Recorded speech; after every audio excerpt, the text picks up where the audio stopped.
Hello friends, I welcome you all here at TNV Academy.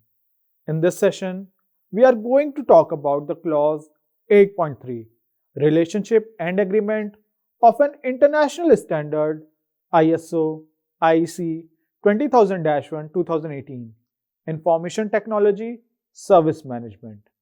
In this session, we shall cover all the requirements of clause 8.3, Relationship and Agreement in detail along with appropriate examples. As the requirements of the clause 8.3 depends upon the requirements of clause 6, clause 8.1 and clause 8.2. I would like to recommend you referring these clauses of ISO 20001 2018 also for better understanding of clause 8.3. Now, the mandatory documentation requirements as evidence or proof under this clause 8.3 are Clause 8.3.2 Business Relationship Management. Under this clause, the customers, users, and other interested parties of the services shall be identified and documented. Clause 8.3.3 Service Level Management. Under this clause, for each service delivered, the organization shall establish one or more SLAs based on the documented service requirements. Clause 8.3.4 For each external supplier, the organization shall agree a documented contract. For each internal supplier or customer acting as a supplier, the organization shall develop, agree, and maintain a documented agreement to define the service level targets, other commitments, activities, and interfaces between the parties. Let's discuss about the outcome of this session. After completing this session, you will be enabled to understand relationship and agreement requirements necessary to support the operation of the SMS and the services. Now, let's have an introduction of clause 8.3, Relationship and Agreement. Let me simply read the requirements of clause 8.3.1. General. The organization may use suppliers to Point 1. Provide or operate services. Point 2. Provide or operate service components. Point 3. Operate processes or parts of processes that are in the organization's SMS. Figure 2. Relationships and agreements between parties involved in the service lifecycle. Note 1. ISO IEC 20000-3 includes examples of supply chain relationships with their potential applicability and scope. Note 2. Supplier management in this document excludes the procurement of suppliers. Clause 8.3.1 explains what can be delegated to the supplier. Suppliers can carry out services or parts of services and can carry out processes that support services. Now, the requirements of clause 8.3.2 Business Relationship Management are the customers, users, and other interested parties of the services shall be identified and documented.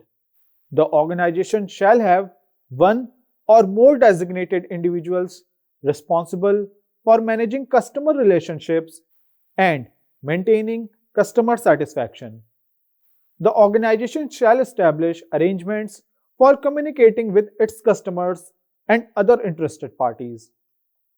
The communication shall promote understanding of the evolving business environment in which the service operates and shall enable the organization to respond to new or changed service requirements. At planned intervals, the organization shall review the performance trends and the outcomes of the services. At planned intervals, the organization shall measure satisfaction with the services based on a representative sample of customers. The results shall be analyzed, reviewed to identify opportunities for improvement and reported. Service complaints shall be recorded, managed to closure, and reported. Where a service complaint is not resolved, through the normal channels, a method of escalation shall be provided. Clause 8.3.2 regulates business relationship management. This clause further regulates the process after planning and implementation, namely the process of controlling and repairing. Now, the requirements of clause 8.3.3 service level management are: the organization and the customer shall agree the services to be delivered. For each service delivered, the organization shall establish one or more SLAs based on the documented service requirements. The SLAs shall include service level targets, workload limits, and exceptions. At planned intervals, the organization shall monitor, review, and report on: Point 1. Performance against service level targets. Point 2. Actual and periodic changes in workload compared to workload limits in the SLAs. Where service level targets are not met, the organization shall identify opportunities for improvement. Here is a note: agreement of the services to be delivered between the organization and its customer can take many forms, such as documented agreement, minutes of verbal agreement in a meeting, agreement indicated by email, or agreement to terms of service. Let me explain clause 8.3.3 now. Clause 8.3.3 regulates service level management. The organization and customer need to agree on the service level. Service requirements need to be clearly documented, and this is the basis of SLA. SLAs also need to include targets, workloads, and exceptions. For example, internet services can work with the assumption that there are so many users. Also, for example, displayed exceptions. For example, at certain times, there will be a reduction in service quality. There needs to be a process of monitoring, reviewing, and reporting on service level agreements. The process needs to include comparison of SLAs and their realization. There should also be a comparison between workloads that actually exist and those written on the SLA. If it turns out that the two indicators cannot be met, then an effort is needed to identify the improvement plan and analyze the cause. Now, what are the requirements of subclause 8.3.4? Supplier management. Clause 8.3.4 regulates supplier management. It has two subclauses. Clause 8.3.4.1 regulates the management of external suppliers, while Clause 8.3.4.2 regulates the management of internal suppliers. What subclause 8.3.4.1 management of external suppliers of standard says? The organization shall have one or more designated individuals responsible for managing the relationship, contracts, and performance of external suppliers. For each external supplier, the organization shall agree a documented contract. The contract shall include or contain a reference to: Point 1. Scope of the services, service components, processes, or parts of processes to be provided or operated by the external supplier. Point 2. Requirements to be met by the external supplier. Point 3. Service level targets or other contractual obligations. Point 4. Authorities and responsibilities of the organization and the external supplier. The organization shall assess the alignment of service level targets or other contractual obligations for the external supplier against SLAs with customers and manage identified risks. The organization shall define and manage the interfaces with the external supplier. At planned intervals, the organization shall monitor the performance of the external supplier. Where service level targets or other contractual obligations are not met, the organization shall ensure that opportunities for improvement are identified. At planned intervals, the organization shall review the contract against current service requirements.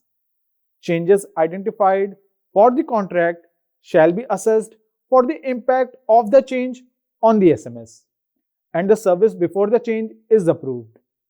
Disputes between the organization and the external supplier shall be recorded and managed to closure. Coming to the explanation part of clause 8.3.4.1. In clause 8.3.4.1, it is written that, like the customer, the supplier must be monitored by at least one responsible individual. For each external supplier, there must be a contract document governing the collaboration between the organization and the external party. The contract needs to contain some information as stated in the standard documents from points A to D. It is necessary to study the relationship between agreements with external parties and compliance with SLAs and risks. Relationships with external parties also require well-defined and clear media. As with services to customers, the performance of external parties also needs to be monitored and followed up if not achieved. Contracts that have been made need to be evaluated and updated as needed. If there are disputes between the organization and external parties, there needs to be handling and resolution. Now, the requirements of subclause 8.3.4.2, management of internal suppliers and customers acting as a supplier are: for each internal supplier or customer acting as a supplier, the organization shall develop, agree, and maintain a documented agreement to define the service level targets, other commitments, activities, and interfaces between the parties. At planned intervals, the organization shall monitor the performance of the internal supplier or the customer acting as a supplier. Where service level targets or other agreed commitments are not met, the organization shall ensure that opportunities for improvement are identified. Coming to the explanation part of clause 8.3.4.2, it regulates internal suppliers and customers who act as suppliers. As with external parties, internal suppliers need to establish agreements with organizations. Also, if there is a failure to reach an agreement, it must be followed up and resolved. Now, coming to the non-conformity, please see the Auditor Finding Action Report (NC) on screen for writing non-conformities against this clause. I leave it up to you now. Please go through this and try to understand the various components of this non-conformance report.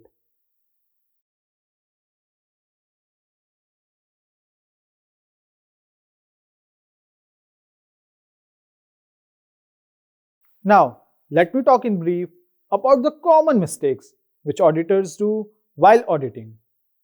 It is highly recommended that being an auditor, you should avoid some common mistakes like reporting of findings without verifying evidence, ignoring the facts, asking irrelevant questions to the organization, and start consulting activities with the client, etc.